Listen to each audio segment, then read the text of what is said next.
Welcome to Spiridium Circle Talk Radio. I am your host, Reverend Raven Nightclaw HP. HP does stand for High Priest. Okay, we are here with the amazingly gifted, naturally gifted, Mona. Please say hello to everybody. Hello. All right, awesome. Now, Mona is naturally gifted. She is an artist. She has not been spiritually trained. Okay, and apparently we just saw her phone fall. Yes, I did. Hold on a second. All right. What Mona and I are going to speak about today are basically reflection, self-reflection, and personal ownership when it comes to this current consciousness. All right, as well as her story. Story first, then subjects. All right. She wants to spread awareness of these things to the public and to all those that are listening. So, Mona, if you would please, present us with your story, and then let's discuss the other stuff after that. That'd be great. Sure. That sounds like a plan. So, I guess the very first part of my personal story was being adopted. I think that is noteworthy. And then I would say from there, just other points, pivotal points in my life of growth thereafter. That alone was something that allowed me to be very adaptable in life very quickly. Okay. And I've kind of been that way my whole life. I've been able to just be flexible and adaptable and not let things get to me too much. I just kind of roll with the punches. Okay. I had a very non-traditional adoption. It wasn't like I was in an agency or anything. It's a very unique kind of story. Oh, somebody just ask you if they could, and then sign paperwork. Pretty much. In fact, okay. there was no paperwork signed. I was actually never legally adopted as a baby. Okay. So it's very interesting. But my adopted mother did get guardianship of me when I was like 12 or something like that. Legal guardianship. Okay. Right. Mm-hmm. So yeah, it's just an interesting story. My biological parents were very young. My mother was an addict, and she left me with my father. So she abandoned both of us. And he's like an 18-year-old kid right. at this time, with me, and he's homeless too. So we were both homeless. During that 2-week period that she did have me, I had already been hospitalized because she had dropped me in a grocery store, apparently. So I would say that my life started off very rocky. My dad became friends with one of my sisters now because they were old enough to be my parent, really, a lot of my siblings. Okay. And really, the rest is kind of history. This family fell in love with me. My sister brought me home to her mother, who raised me, and they took care of me. It wasn't the ideal,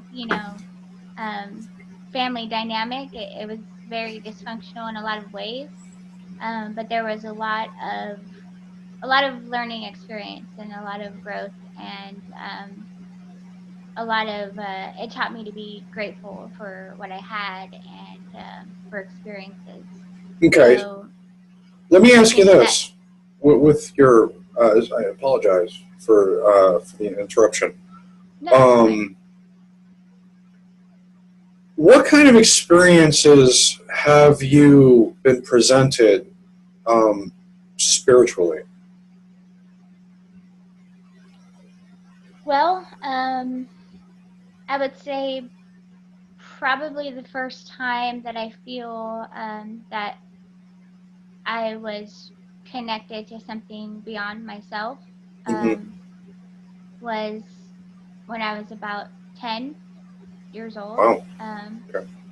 And and I lost a family member, and that was very close to me. Mm-hmm. And it really, before then, I wasn't very interested in anything beyond that. I was just a normal kid, and Right. I was into art and stuff like that. But after that, I started to definitely, see the world a little bit differently, and understand just how ethereal we are. We're not immortal, Oh, we're definitely not. and how short life can be, because he was very young, Right. whenever he passed away. So it did change me in a lot of ways, and it was actually something that really shaped me in many ways and inspired me to start writing, which is one of the main things that I do. Awesome. Um, so as a way to express myself and to work through my emotions and Mm-hmm. my feelings. Have you published anything as of yet? I haven't published anything, but I definitely have enough work that I could publish Right. things. That's something that I'm working on. It just hasn't been a number, hasn't been on my priority list yet, but it is something that I'm working on. Awesome. Awesome. Well, good for you. A lot of people don't necessarily tap into their true. I mean, I wouldn't just say life's purpose, but kind of like but just some of their passions, and embracing those. I've noticed that as kids get older into adulthood, our focus tends to change. I mean, not for everyone, but it tends to change to being more responsible and less creative. Right. And while we're going to get on these few subjects in a second. I believe that part of evolution as at this moment during this shift is solely for the purpose of opening us back up and having us remember who we really are or what we really are. And I agree. Yeah. I agree. It's almost like, just coming full circle with yourself in a lot of ways. Yeah. And I feel like you almost have to lose yourself in order to find yourself, because you have Mm-hmm. to get rid of all of the social conditioning and everything that's shaped you for the worse, and that's taken away who you really are at a soul level, and replaced it with this, logic and, worldly logic, and being able to function in society and that sort of thing. But yes, it's beneficial in those ways, but it doesn't feed the soul, and it doesn't bring happiness, and it doesn't encourage self-knowledge, really. True. Someone told me a long time ago, and I still believe it to this day. If I was to tell you the story about that, that would be incredible and interesting. But somebody told me that the true purpose in life is to not be perfect, but have positive and negative experiences, as specifically negative experiences to learn from, positive experiences to cherish and remember, and take all those collectively and bring it back to source, back to creation, if you will. And there's been many times that I've attempted, like we were just talking earlier about jobs. Okay, we were talking before we got on here about work.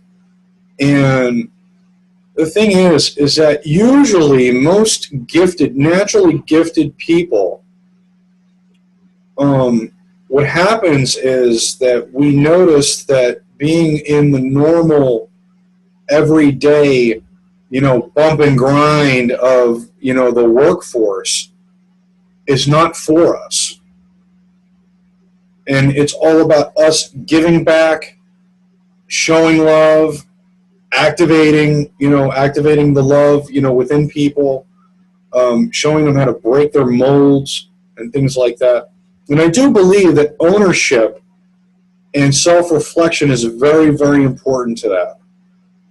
Okay, I definitely agree with you on this entire two subjects that you're going to be talking about. Okay, so I resonate a lot with these. So what I would like to do right now is just open freely as to which one do you want to talk about first? Well, or both in combination. I would say self reflection first. Mm-hmm. Okay, so go ahead. Okay, so yeah, I mean, I think that self-reflection is very important, and I think that it's something that you can't really be taught, but you can have seeds planted within you to get there, and for that to grow within you. It's something that you have to actively be aware of and actively pursue. And for me, self-reflection is about not looking at yourself through rose-colored lenses and really, and really seeing you for who you are. And a lot of times it's hard to do that on your own. And sometimes you do need an outsider to point things out to you. Some people do. Because I got a third-party perspective. Yeah, sometimes, it takes another person to look at your life and tell you what they're seeing in order for you to see what's really going on. Right, and I think that that's not always the case, because it really does depend on the individual. Mm-hmm. But if you see that you are caught in maybe some negative patterns within your life, and you are trying to figure out, why is this happening to me? Why does the same thing keep happening in different ways, in different forms? Mm-hmm. Then at that point, it's absolutely up to you as an individual to examine yourself and your habits and really look at yourself from an outsider's perspective. And you kind of have to step outside. You have to look at yourself honestly and see the flaws within you and identifying them, and then accepting that, yes, that's who I've been, that's who I am, and right.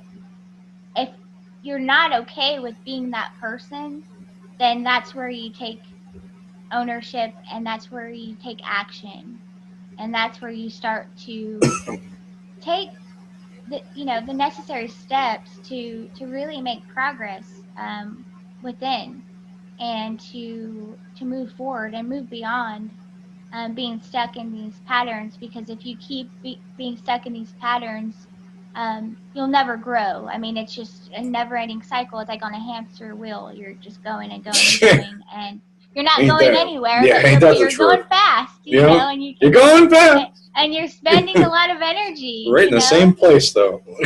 You're spending a lot of energy, but you're not actually getting anywhere that you want to be. And indeed.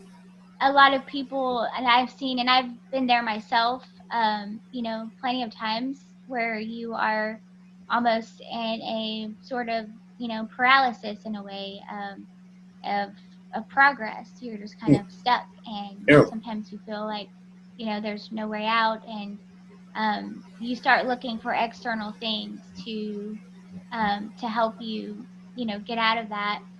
But the answer isn't there. The answer is within you, and changing your habits and changing those undesirable and unfavorable things that are not working in your favor, and going from there. It's interesting that you bring those things up, because I always tell some of the people that I work with, some of the either students or clients, that there's always 3 R's when it comes to that sticking point. And funny enough, the first R is what you're speaking about, which is reflection.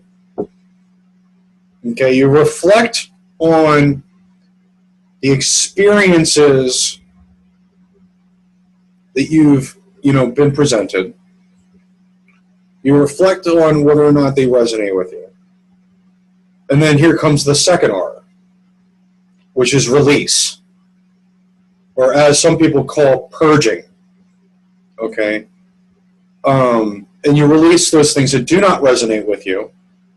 You begin to forgive yourself, okay, for the experiences that are not of your highest vibration.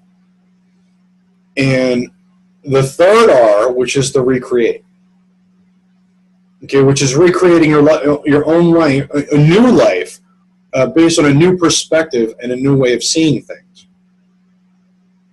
And sometimes those three are just so challenging for people. Because the first thing is, I mean, just like any addict, we're just talking about, sorry to bring up, the parents, but the first thing is admittal, is admitting that you have a problem. Now, we're not talking about problems here. We're talking about admitting that you've experienced something that didn't make you feel good, or that made you have a negative experience, or thought process, and beginning to release those processes, because those processes will become blockages and then will stop you from moving forward. Right. Okay, so we're resonating on the same page here. Okay, I'm telling you, this is what I teach all the time. And hearing this, because ownership, let me tell you, ownership is one thing that a lot of beings on this rock need to work on. Okay, pointing the finger at everyone else besides themselves. Mm-hmm. Because even I did that at one point in my life.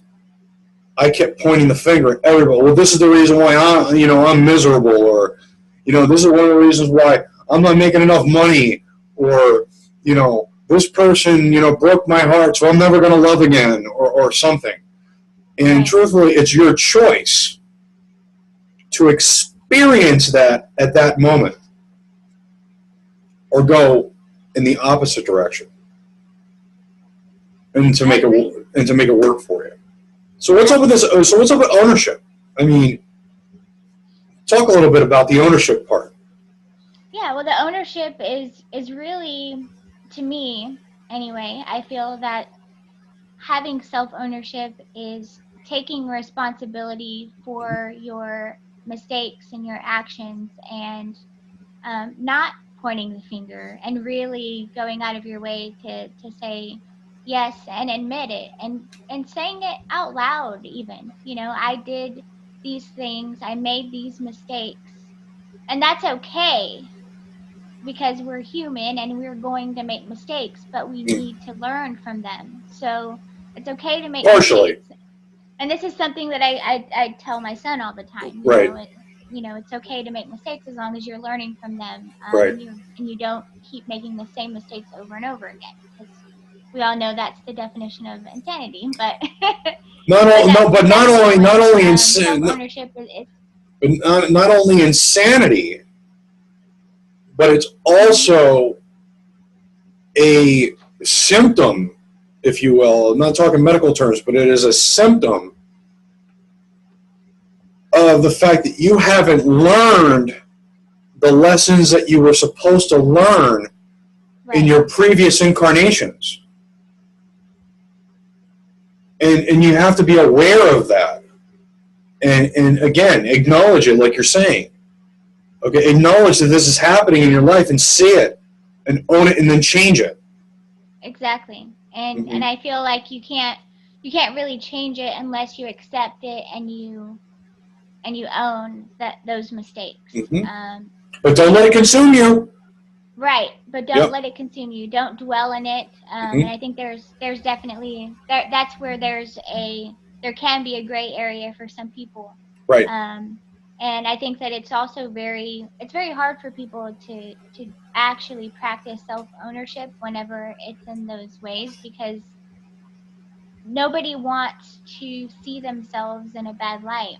And half of the time, if it's somebody close to you and maybe you're the one kind of delicately bringing it up, or putting things into light, anytime I do that, I also expose my own flaws so they Right. don't feel alone. Right. And I think that's important because you don't want people to feel attacked, Well, not only that, but and I'm glad you brought up the attack part. Okay, because I have dealt with with a few people that I had to. I didn't have a choice at that point, but to share some of my darkest things that have happened to me, within this life cycle, in order for them to say, "Oh wow, I'm not alone," Right. in this fight or this struggle, and I'll tell everybody here, anybody who's listening, because we do extract the audio, okay, from this, and if anybody, whoever's listening or viewing, this walk, everybody goes through. There is not one person on this earth, maybe rich people, just kidding, okay, but there are people in different times of their life that they're going to go through what we're speaking about, okay? The part of you knowingly wanting and desiring to be authentic and wanting to reflect, and also deep down in your heart knowing that you have to own up to what's been going on. And that could be anything. Right. Okay, that could be your relationship, that could be your occupation, that could be even your thoughts, for that fact. Okay, or how you act and react. Any of those things in general, you could legitimately put into these two categories. So please continue. Absolutely. No, I mean, that's I think and that's, to me, I think one of the hardest things, that aside from acknowledging it and accepting it and owning it, is the question, well, what do I do now? Mm-hmm. Now that I know these things, or how do I change, or I can't change, that's what you hear people say, I can't change. What's next? This is who I am. Yep. This is who I am. And then there's also those other kinds that, some people that are that way, that they don't want to change. They say, this is who I am. Contentuality. I've always been this way. Right. I've always been this way. I'll never be any different. And I love myself the way that I am, flaws and all. And I think that right there, and that's something that is that's a new idea, or kind of a new agey idea, I feel like, over the last few years, that has come up for a lot of people.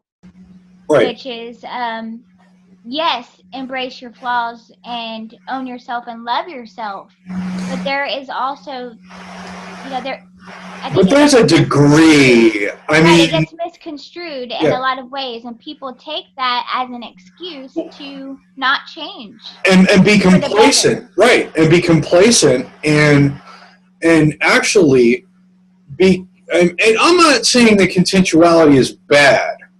Okay, I'm not saying that being content is bad. What I am saying is that, and this is something else I teach, is that, complacency, first and foremost, at times, not with everyone, but at times with certain people, being content turns into complacency. Complacency then turns into laziness, and there is no growth. Right. So, with all things being considered, if you see yourself falling into that being content, I mean, well, let's say for an example, you may be someone who doesn't really have physical conditions, you may have like a little bit of maybe high blood pressure, high cholesterol, something like that. For an example, I just talked to somebody, and I'm going to share this because it's worth sharing, talking about this, is that I actually talked to somebody. They were about, let's see, she was, and this is obviously women are very, very finicky about talking about their weight, and things like that, which is fine. Some guys are like that too. And she was, I'm pretty sure she said she was like 260, 265. She was like 5'1" or like 5 foot, which is a lot of pressure on like the knees, the hips, the ankles, things like that. And she says, you know what? But I love myself. I'm happy the way that I am. I said, yeah, but are you happy with wheezing, walking 2 blocks? Are you okay with, being hurt? Excuse me a moment. I'm sorry.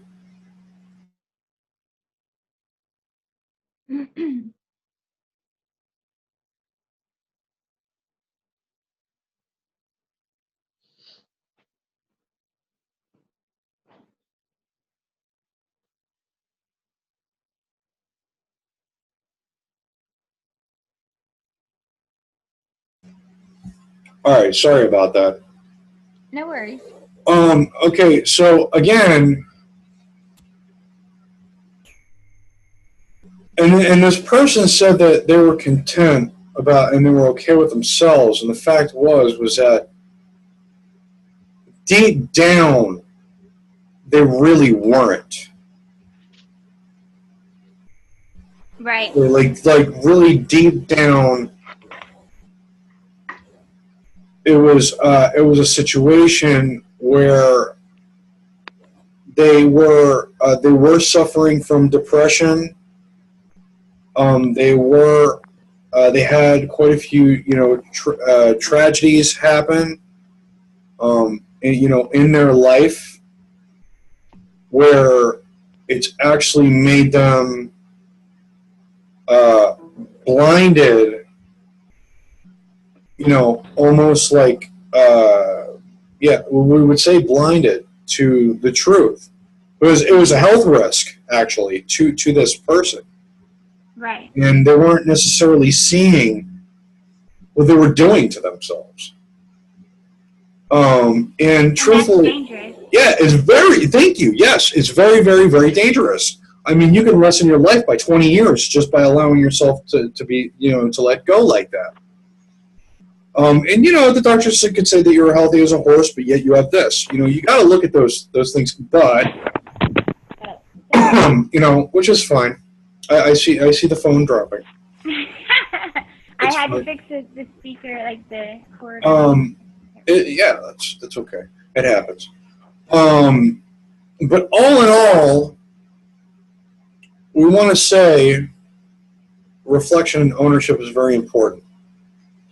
Is seeing what, and it's happened to me. And hey, like I said, I will share part of my story. I was almost 300 pounds at one point. Thought everything was fine. I used to speed walk for miles. No big deal. I didn't know what was happening to me.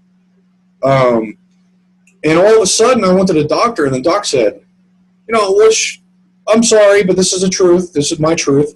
I do believe that doctors actually, create more customers than they do, curing. That's just the way that I feel. I think that there's definitely truth in that, for sure. And the thing was that, but he had, he had a point to make. And he said, he's like, you're overweight for your height, with, how the scales go or whatever the norm is. And I said, okay. I told him what I was experiencing, wheezing, fatigue, having a hard time sleeping, headaches, all kinds of different stuff. And finally, I made a choice. And my choice was to fight to the bitter end, to lose 100 pounds and feel better. And that's what I did. Okay, it took 2.5 years to do it because, awesome. But I did it. And I'm telling everybody else that's out there that's listening to this and saying, oh, well, you're just, you might be picking on fat people or, or overweight people or large people or whatever they say, plus size people or, that's not even the case. It's about you, first of all, medically, being okay, as well as when it comes to spirituality, and I share this with everyone, that exercise and being aware of what's going on internally as well as what's being reflected externally is also important. I agree. I agree wholeheartedly. Yeah. And there's so many times that people just bypass that. And that has to do with reflection and ownership. Because you reflect on what you want yourself to be. If you want yourself to be the best version of yourself, well, you may have to do some of the things that you don't want to do. Okay, which is sweat for an hour and a half, 3-4 days a week. Okay, change your diet a little bit. It's always said, I guess, the best advice I was ever given was, not everything that's good for you tastes good. And eat for fuel, not for flavor. So, which is fine. But some things that I eat are really, really good. But that are really good for you. It's okay. I saw the shadow. No, guys, it's not spirit. Okay. My son's probably here. But yeah, we'll have another episode where we do EVPs and all that stuff. What's really going on? Sounds good. But all in all, Mona is actually going to be embarking on an amazing journey. And it's the journey of becoming the spiritual entrepreneur, let's say. Okay, let's put a little title on that. Okay, the spiritual entrepreneur. She's looking to, find her way, doing her thing, doing what she loves, her passion, and really, honing in on her skills. So that's, got to give her a round of applause for that. If you were, Mona, let me ask you this. If you were to have something that you wish to share or some kind of advice or suggestion that you would give to the public, okay, or listeners or the viewers, about this reflecting and ownership, what would that be?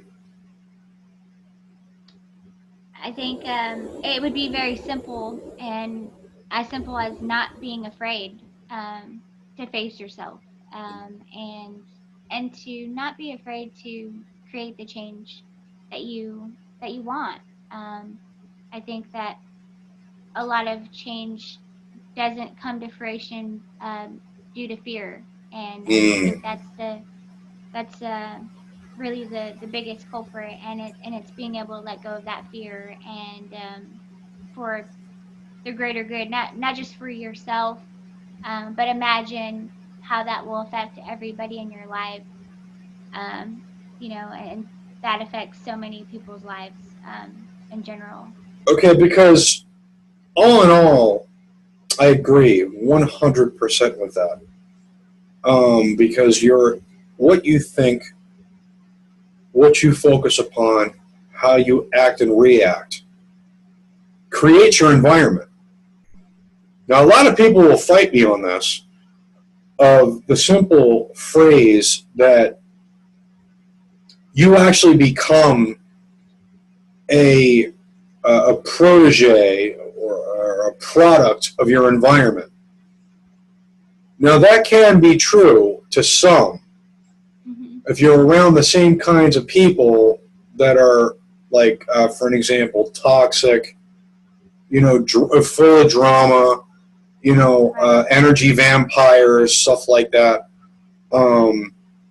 we'll notice that once we begin to purge those people, and it's not just people, it could be thoughts as well, or actions, You know, once we begin to purge those from our lives,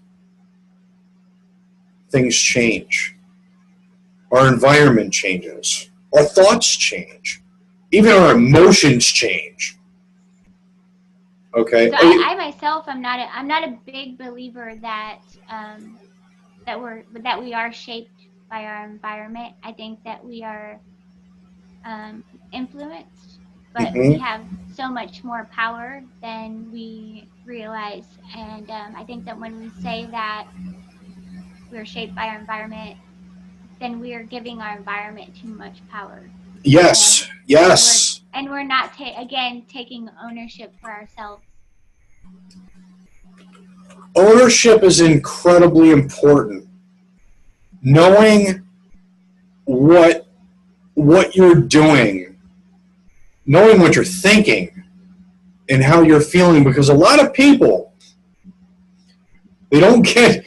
Now, scientists will probably fight me on this, to be honest, but I do believe this wholeheartedly, is that there are count them two, organs or muscles that we have in our body that think, okay, which is our mind, our brain, and our heart. Our heart actually creates the emotions based on what we're perceiving. So it too kind of has a brain. I feel that way. I do. You know? I feel very similarly, and I know that a lot of very extreme, logical people would definitely argue that point with, the semantics of it. But I think that intuitively, that is how I feel as well. Yeah, and it's what's really funny about that is that all that people have to do is take inventory, I guess. That's what shrinks used to say. Is take an inventory of what it is, like looking at your environment and saying, okay, what is it that I can control? Now, this is not telling people to have or to forcibly have control over everything around them. Okay? It's a scenario that you have to begin to have control over yourself. Right. Okay, control over yourself, not necessarily to an extreme, because, being creative and being fluid is very open. You don't necessarily have to be totally structured. I know there's people out there that are like that, okay, which is fine. I too have my little OCD moments, okay. However, what the biggest and most prominent focal point should be for our generations moving forward is to look at what you've been taught. Okay, look at what you've been taught by your parents, your grandparents, your teachers.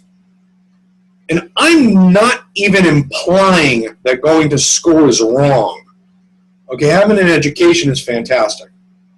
Okay, it really is. It's an awesome thing. But it doesn't necessarily have to make the rest of your life. You know? I agree. Sorry, I had to mute that for a minute. Still getting over a respiratory infection, if anybody wants to know. Send healing. No. I would like to personally thank you as, excuse me, as a light worker, as a light being, that is a journalist for the gifted. Okay, that really, really likes to put the story out there, to share, and put the messages of other gifted people out to the public.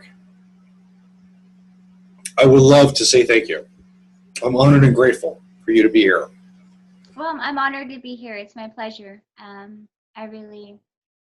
I do appreciate the opportunity to share my story and my thoughts, and I'm glad that you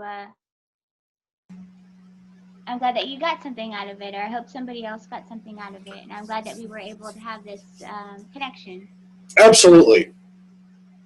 And I'm very honored and grateful for the connection as well. So I mean that's basically it. That's all we got. Because I mean you're not selling any products or services or anything at this moment. Are you you said that you're doing painting though, right? I do a little bit of visual art, but I mostly make music and write. Okay. My, any way for people to get in contact with you or listen to any of your things or see them? I mean, I have a few things on my Facebook page. What's the address for that? Mona Marie. It's just /back Mona Marie Mona Marie 0611. All right. Good. Aside from that, I mean, I guess that's the end of the interview. I do want to thank you for your time. I want to thank you for presenting yourself within this space. And until next time, guys, this is Asperidium Circle Talk Radio. We want to say brightest blessings to you, love and light. Namaste. Love and light. And when you need us, you know where to find us. Take care, guys. Love to you all. Peace out. Bye, everyone.